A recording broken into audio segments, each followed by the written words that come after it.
All right, good afternoon, guys. Last week we put out an invitation for persons who are cancer survivors, and we have a few response. Today, we are speaking with Mr. Nigel Alvarado. He's how much years? 3 years. 3 years cancer survivor. All right, and look at him. Still handsome, still look good, still strong and healthy, and they move around. All right, and he has a story to tell. Nigel, tell us, when was you first diagnosed? All right. First of all, thank God, thanks Albert for the opportunity Yes, to ma'am. be able to share my story with the audience, and maybe I could save somebody's life, no? Yep. So my story started approximately 3 years and a half ago.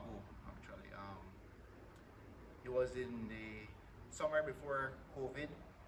I caught COVID in August, and I went and took my vaccine after, and in September I started having a little bowel movement in my stomach. It's hard to explain, but it was like somebody was beating you in your stomach. So Pain? correct, correct. Not really much pain, but it's like when you want to use the bathroom, but I wasn't using the bathroom. It was just like rumbling only at mainly at night. Oh. So in the night time when you So lie you down, have the urge, but you cannot poo. correct, correct, Like constipation. correct. Wow, go ahead. So that continued for a couple of days. Uh, you know, with a man, we try fight off thing, and we try bear it, and we try holding we ego would say, but my wife came to me and I told her what was going on, and she said, "Well, see how it goes, and then maybe we can check on it." No.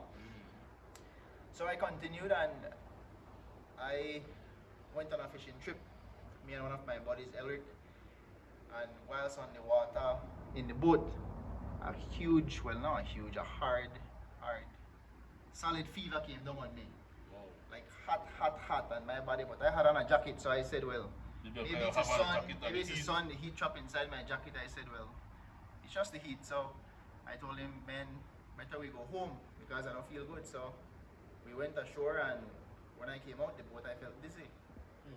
So I went home. I was at my wife's mother's house in Cookie Tree at this time. When I went home, I went straight in the bathroom, and I went to use the bathroom, and like everything just started flushing out. Everything just poured out. So I wasn't paying This is like poo. poo, poo. So everything is come up. Correct. Alright. I wasn't paying attention to it, like looking at it to see if any blood or anything was in it, because I wasn't thinking along that line. So I just took my bath and I went in the room. They took care of me, brought Gatorade, put Scotch-Neil on my forehead to help with the fever. And we went home back to my house in Boston where I live. And when I went to use the bathroom at night, I saw specks of blood, but it wasn't fresh blood per se. So I said, well, maybe it was just a little something in my stomach got tore while I eat something, and maybe the blood is just coming out. Unknowingly that this was going to lead up to me finding out about the cancer, no? So when I told my wife, she said, "Why?" He said, "Don't play with that." He said, "Blood, I don't know for play with." He said, "You need to go check that." Yeah. So I said, "No man, I know. I don't really want to go to the hospital or make it pass and I see what happens." So this continued for about a week, and I gained the courage and I went to the hospital, and I went to Dr. Gabriel, the specialist hospital at Blue Marlin Boulevard, I think it is. And Mr. Albert, when I went there, honestly, I never ever in back of my mind was thinking along that line still. The farthest thing for your That mind was the farthest thing was from that my to mind. hear the word cancer. Correct. I mean, I like I said, I strong, I active, you know, so I never, You're my young. wildest dream would have thought That that would have been the result. So Yeah. Dr. Gabriel said, Mr. Alvarado, I cannot treat you for something I don't know what you have. He said, but it can be several stuff. So I said, well, Doc, I want you to be honest with me. I did a little research myself, and cancer was one of the options that came up. So he said, well, I'll give you this medication, but if it continues, I won't attend to you again. You have to go and do a colonoscopy and an endoscopy. So when I heard colonoscopy, you know, where men, you think about the push-up thing up your bottom and thing like that. So I kind of got a little scared. So I said, I don't want nobody to touch my body. That was what I thought. No? Yeah, man, you know. Exactly. I So don't man, no man, but hey, think like that. correct. So Ah. I came to work. My boss, immediate boss at the time was Miss P.P. Matos, and she told me, he said, boy, he said, they were playing the party, you were take a virgin, blah, blah, blah. So, I mean, out of joke, she said it, no? Yeah, I know. Yeah. Then she said, boy, Nigel, I really need to go to this thing to check it, because I was telling her about the symptoms and stuff. She said, you need to go and check it now. So, I didn't go. I took the medication he gave me, and a week after, I didn't see any blood, nothing again. No bowel movement, nothing. Yeah, good. So I said, all right, I'm good to go. I went through Christmas. This was December 10th. I went through Christmas, and January 2nd, I started seeing blood again. So I told my wife, and she said, why you need to go see the doctor. I still try to hold back a little bit, but I said, okay, I'm going. So I went to Dr. Gabriel again, and he said, well, you know what to do. You go and make the appointment, and make me start prep pill. So I went and I did the appointment. I came to my work. They gave us the day off for her birthday, right? So thanks to my work for that as well, HRC, So on my birthday, the 12th of January, I went back into the hospital, and when I went there, I went in to do my procedure, the endoscopy and the colonoscopy. They put me to sleep, and I went in. When I came out of the two procedures, I saw the nurse. No one was around. The doctor wasn't around anyone, just me was in the recovery room. The nurse said, what, you woke up? I said, yes. She said, okay, the doctor will come with you right now and explain to you their findings and stuff. So I went to the back in the recovery, and I was there. They called my wife, my mom was there. And Dr. Gabriel came, and he said, they found a tumor in my colon, and it was blocking my colon. He said, but it's huge, and it doesn't look good. So I said, well, okay, so what needs to be done? So he said, well, I already called in the surgeon, and we already called the oncologist, which is Dr. Yakab. So when he said the oncologist, I said, okay, this is a possibility. No, he said.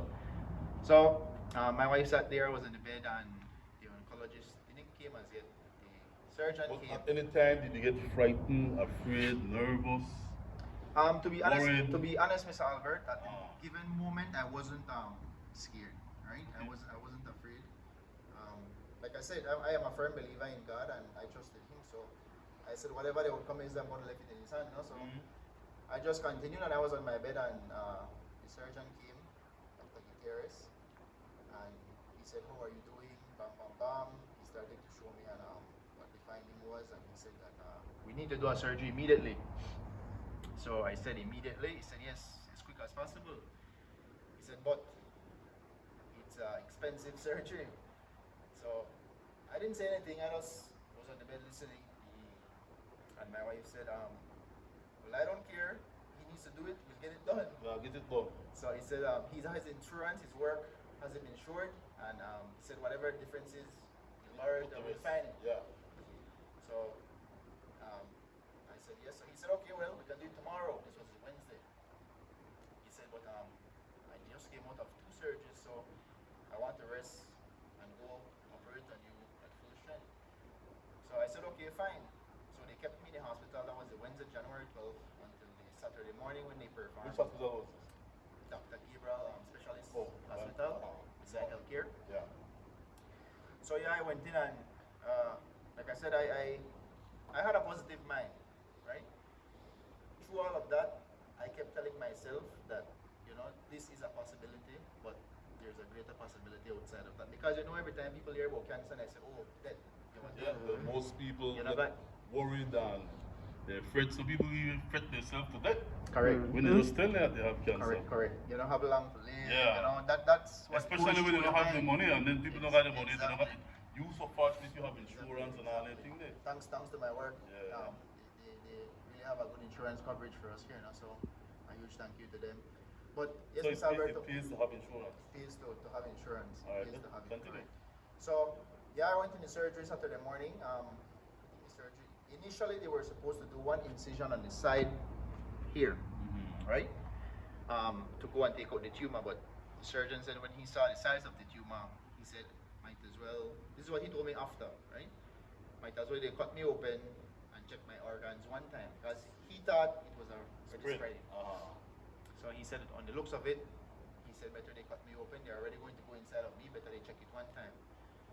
So like I said, when I went into the surgery, I just thought one incision was going to be placed in the side of my stomach here, going to take out the colon. And when I came out of the surgery, I was on the recovery bed and I tried to get up. No one was in the room when I got up. I tried to lift up, and when I went like this, I felt all the pain and the stuff. And when I opened my gum, I saw the big stitch.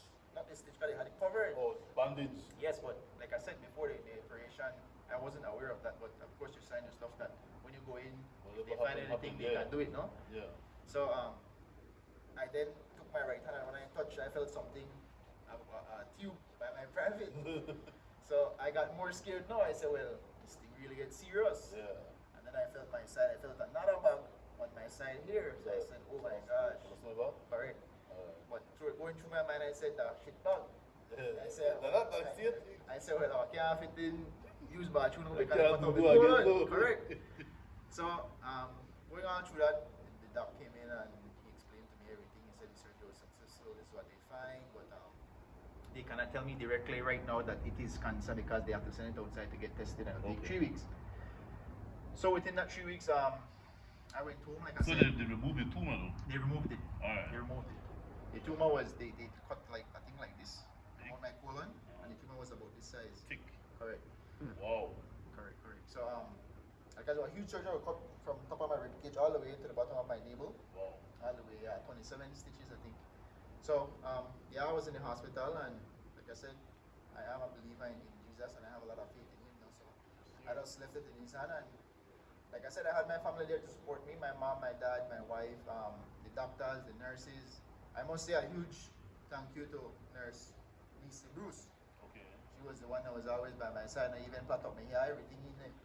So, Red skin nurse? brown skin. Brown skin, okay. Thick young lady. Okay. Yeah, so, yeah, I was in the hospital. The doctor said, I need to start getting up and walking, and so. But mentally, I prepared my mind. When they said 3 weeks, the results will take. I already mentally tell myself, Nigel, this is a huge possibility that it is cancer, and the tumor was malignant and not benign. So I was already prepared mentally for whatever they came back with. So I went home and I couldn't really do anything. I was at home and I got bed rest. Bed rest, correct. I got the call, I think the 3rd week in January, and they said the results came back. So I told my wife and we went down, and she drove, of course, because I couldn't, like I said, really move around now. Went to the hospital. I got the doctor came, the oncologist came. He went with a folder with a lot of stuff in there. So he said, Mr. Alvarez, I have good news and I have bad news. He said, which one do you want to hear first? I said, Doc, well, I'm not crying for bad news, but give me the bad first. Until I give me the bad, and then give me the good help with the bad. Yeah. Correct. So take the pressure off of things. exactly. So at this time, your emotions, everything, may they high, your heart, the beat, and then I just found out as well. Before I found out I had the tumor, I found out my wife was pregnant. Right? So they said life bring life or something like some saying like that. So One down, next one bang. a true thing now. So What's a big way? so I said to myself, okay, I already have a daughter. I have a next child on the way. I know the date. You have to live with this child now. So I tell myself. So I said, whatever come what may, I will do what I need to do. I will do my part. If God say, well, you need to carry me well, his decision not. Yeah, correct, exactly. Yeah, so Dr. Jacob, the oncologist came and he said, Alvarado, tumor came back malignant, which is cancerous. He said, but we caught it at the right time. Good. He said that it was still centralized and it didn't start to spread yet. Which you know what part of your body? Correct. He took out 16 lymph nodes from out of the area, from around different parts of my stomach as well to test them, because that is what the cancer traveled through. Through the lymph nodes from one part of the body to the next. Correct. Which goes through your blood streams and other streams, no? So he said all the lymph nodes tests came back negative, And that's an excellent Amen. result, no? And then they also tested the margins where they cut to see if it had exited the decentralized era, which came back negative as well. So I ended up did 6 months of chemo, oral chemo, as a more of a preventative measure. Should have encased maybe the result or the test number get something that could have tried and deter it, no? So yeah, like I said, and I did that for 6 months. I never lose my hair or anything. Yes, I had other symptoms of it, but nothing to that extent like where other people. Difficult to deal with the chemo? Or no, but the symptoms? Like I said, the chemo, what it did to me, everybody is different. I guess my body reacted different to it now. It make my foot get black from the heels and stuff, and dry and crack up, and my finger and my inside of my hands, and it make you always tired. Oh, okay. Right? Because chemo kill the good and bad cells. Yeah. Right? You know, that's attack only the bad that kill both cells. So yeah, I did that, and I went to KHMH. I did the chemo and get the chemo from there, and I did it like I said for 6 months. And throughout that 6 months while doing chemo, like I said, I want to thank my work. A huge thank you to them because I was still employed, Very, very supportive. still getting paid, everything. Salary also. still be the own as normal. Correct. Nice. Correct. That when you work down. Good business institution. Yeah, become the HRC. Yes, Yeah, sir. man. So yeah, like I said, but And then Miss Albert, earlier you were telling me that 3 other people were there, maybe there or something like that. We had cancer at the same time. 3 of my friends. 3 of them. 3 of my friends. And How did they turn out? Well, they all passed away. They all passed They away. all passed away. Young yes, people? sadly, young people. All unnatural. So why do you think they passed and you stayed? What made the difference for you? Well, I made a effort after I found out. Well, from I came out of the hospital, I lost like 50 pounds. Like a mother. I lost 50 pounds. I was really slim. Uh-huh. And I made a decision to myself, like I said, and I said I will change my lifestyle. I will change my diet. I need to start to exercise. I need to stay away from sugar stuff, flour, alcohol, any of those sort of stuff I will stay away from, right? And I started that journey right after I came out of surgery. I went home. I started from there. So from then till now, you still maintain that diet? Or not the exact same diet that Uh-huh. I was doing for the first year and a half, but I know I started to eat a little bit of chicken.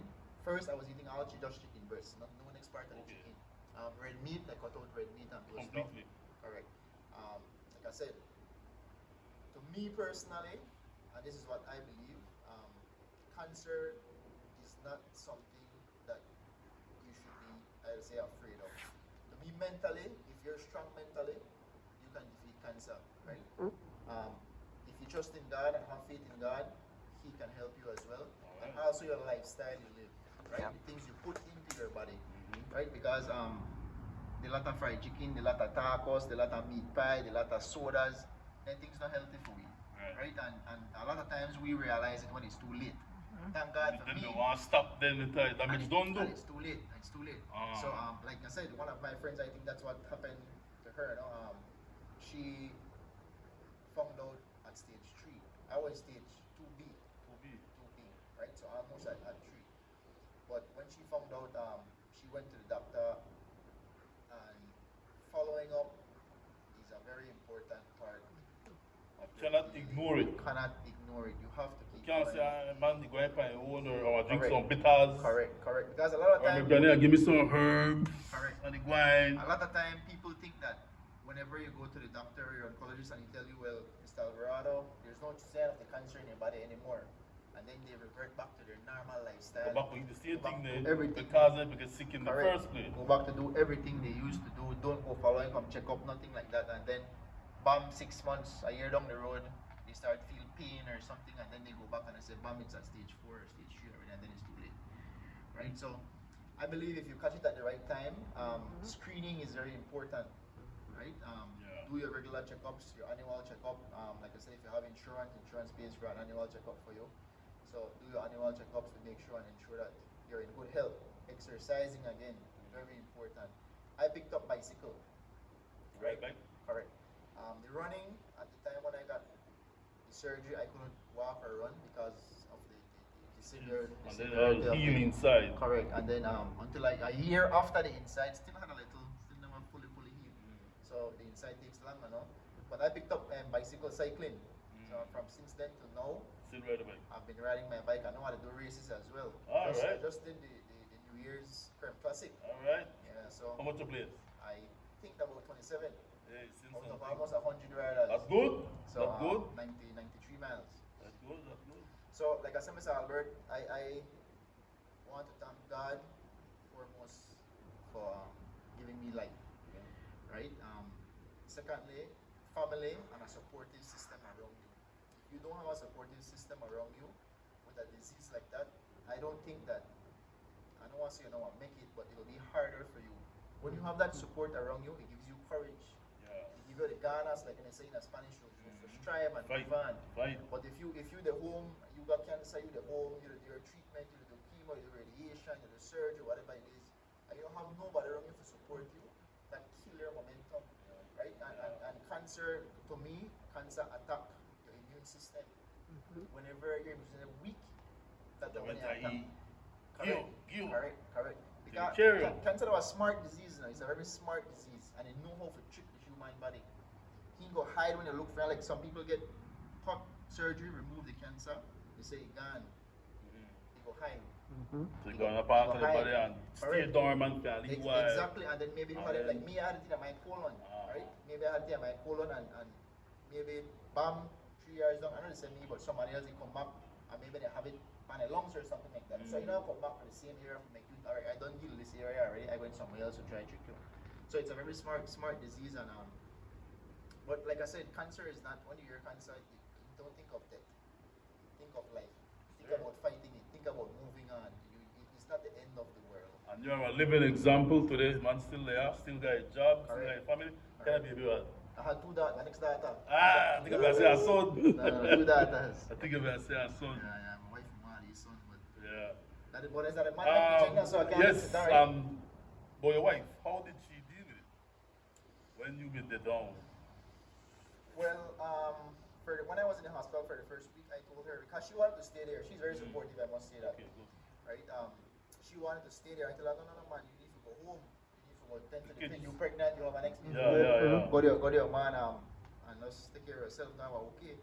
And my mom came to the hospital with me. My mom checked on me like that. Thanks, like I said, for supportive parents and stuff now. But my in-laws as well, my mother-in-law, my wife, grandmother, husband. Both sides of the family had excellent support. Correct. Awesome. I mean, they threw a fundraiser for me without, I wasn't even aware of it until after when I did the surgery, you know, and like they raised a good amount of money, thousands of dollars in Ghana for it. You know, so I also want to huge shout out to one of my close friends, to Nigel. Yeah, he had gave me a good support during that time too as well. No?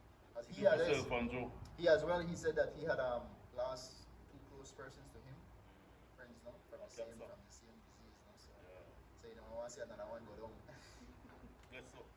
All right, so we are calling for there. Guys, thank you, Andrew. Thank you, Nigel. Yes, man. Thank you, Nigel. But Appreciate like I it. said, man, I just want to bring awareness to Belizean community that just watch what we eat. What we eat, what we put in our body will be very detrimental to us if we don't pay attention in the longer run. And like I said, do not ignore the symptoms and signs your body is giving to you. If you feel a pain in some part of your body is trying to tell you something, don't ignore it. Go to the hospital, go and get it checked out, see what it is. Because if you don't, when you do, it might be too late, and maybe you might not be able to tell a story like I am now. Yes, sir. Thank God again. Thanks to Mr. Albert for giving me the opportunity to little bit highlights. Continue doing the excellent work you're doing, Mr. Albert, helping and reaching out to people.